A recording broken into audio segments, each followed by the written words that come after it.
আর একটা লোক পড়তেই জানে না কিভাবে ভাঙাচোরা করে পড়তে শিখেছে, সে আবার অনুবাদ দেখে দেখে দু একটা কোরআন মাজিদের আয়াত মুখস্থ করেছে, সেই বলে দিল যে কোরআন না বুঝে পড়লে গুনাহ হবে। অবাক কথা, আশ্চর্য কথা। আবার যে হাফেজ সাহেব বলছেন সুন্দরভাবে পড়তে না পারলে গুনাহ হবে, ওই হাফেজ কিন্তু শুধু মুখস্থ করেছেন। ওই হাফেজ মানে কি, ওর হাঁটুর মালায় মেরে ফাটিয়ে দেওয়া হয়েছে। যে হিফজ করেছে মানে ওই হাফেজ সাহেবের হাঁটুর মালাকে মেরে ফাটিয়ে দিয়েছে। ও চলতে ফিরতে পারে না। ও একটা বড় মাথায় টুপি দেয়, তার উপর রুমাল দেয়, যে মানুষের বাড়িতে খেয়ে বেড়াই, তার নাম হাফেজ।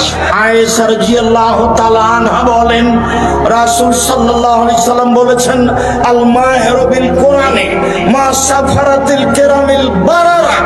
যারা কোরআন ভালো বুঝে, যারা কোরআনের উপরে দখল রাখে, কোরআন মাজিদ পড়ে, কোরআন মাজিদ বুঝে, ওরা দামি সম্মানী লেখক ফেরেশতাগণের সাথে থাকবেন। ফেরেশতাদের সাথে থাকার সুযোগ হবে ওই সব মানুষের যারা কোরআন মাজিদ পড়ে ও বুঝে, কোরআন সম্পর্কে যার দখল আছে। এই কথা বলার পরে রাসূল সাল্লাল্লাহু আলাইহি ওয়াসাল্লাম বলেন, আল্লাযী ইয়াকরাউহু, আর যে ব্যক্তি পড়ে ওয়ায়াতাতাও, তারপরে এটাতেও ভালোভাবে পড়তে সক্ষম হয় না, উচ্চারণ ভালো করে করতে পারে না, কোন রকম করে পড়ে, ওয়া আলাইহি শাকুন, কোরআন মাজিদ পড়া তার কাছে খুব কষ্টকর, তবু সে পড়ে। রাসূল সাল্লাল্লাহু আলাইহি ওয়াসাল্লাম বলছেন, লাহু আজরানে, তার জন্য ডবল নেকি রয়েছে। আপনি চিন্তা করবেন না আমি ভালো করে পড়তে পারি না। আবার কোন হুজুর বলেছেন যে ঠিক মতো পড়তে পারে না, তার পড়লে গুনাহ হবে। আবার কোন হুজুর বলেছেন কোরআন মাজিদ না পড়ে না বুঝে পড়লে গুনাহ হবে। যে বলেছে সে কিন্তু বুঝে না। কেন?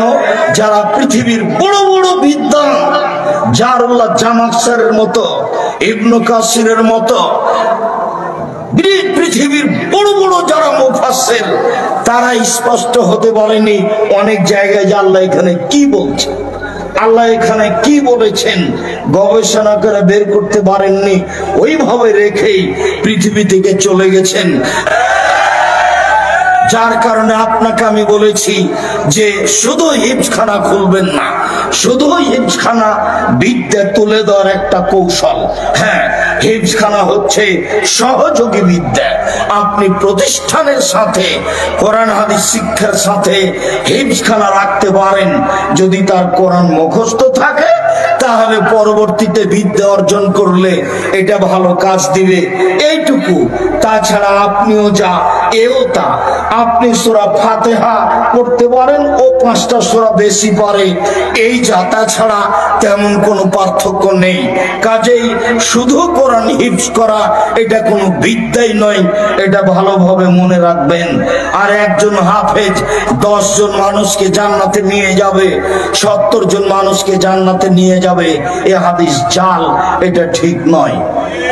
বারা ইবনে আযিব রাদিয়াল্লাহু তাআলা আনহু বলেন, রাসূল সাল্লাল্লাহু আলাইহি সাল্লাম বলেছেন, কানার রাজুলু ইয়াকরাউ সূরাতাল কাহফ ফিল লাইলি, একদা একটা লোক সূরা কাহফ রাতে পড়তেছিল। অমিন জানিবিহি ফারাসুন মারবুতুন বিশাতানাইনে, তার পাশে একটি তার ঘোড়া 2টি রশি দিয়ে বাঁধা ছিল। তাগাশাহুল সাহাবাত, সেই মেঘ তাকে ঘিরে নিল। মেঘ চতুর্দিক থেকে এসে আকাশ ঘিরে নিল। তাদনু সেই মেঘ ধীরে ধীরে কাছাতে লাগলো। যেখানে লোকটি কোরআন মাজিদ তেলাওয়াত করছে, সেখানে সেই মেঘ একেবারে ঘনিয়ে কাছে চলে আসলো। তখন তার যে ঘোড়াটি বাঁধা ছিল জালা এনফেরো, তার ঘোড়াটি লাফাতে লাগলো।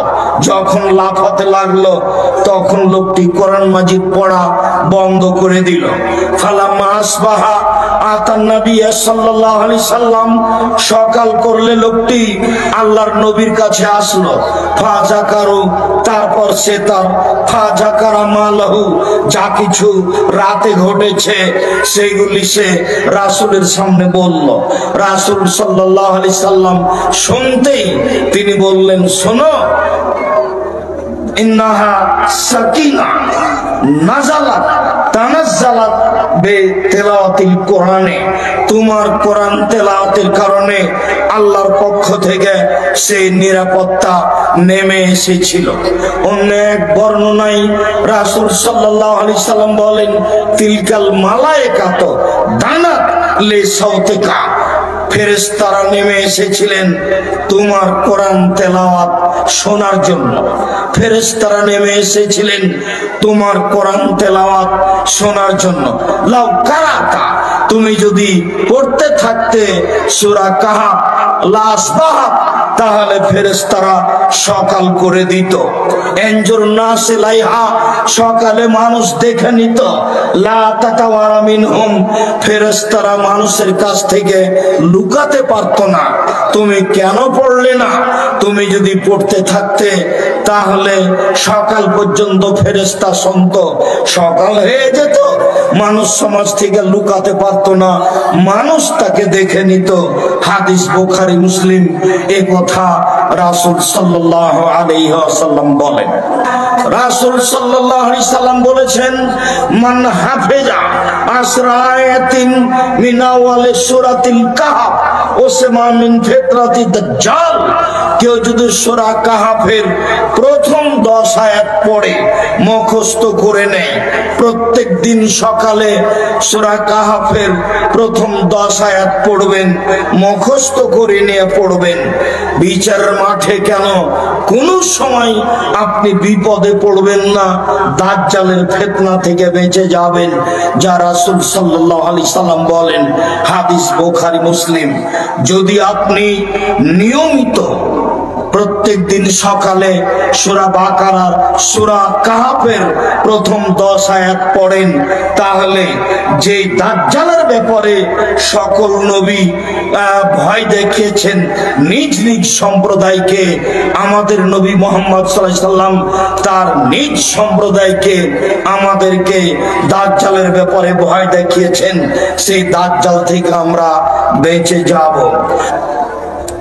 সম্মানিত দিনী ভাই বোন, ওমর ইবনুল খাত্তাব রাদিয়াল্লাহু তাআলা আনহু বলেন, রাসূল সাল্লাল্লাহু আলাইহি ওয়াসাল্লাম বলেছেন, আল্লাহ তাআলা ইয়ারফা বিহাদাল কিতাবে আকওয়ামান ওয়া ইয়াদাউ বিহি আখারিনা, এই কোরআন মাজিদের মাধ্যমে এক সম্প্রদায়কে কিছু মানুষকে উঁচু সম্মানী করে দেন, আর এই কোরআন মাজিদের মাধ্যমে কিছু মানুষকে অপমান করে দেন।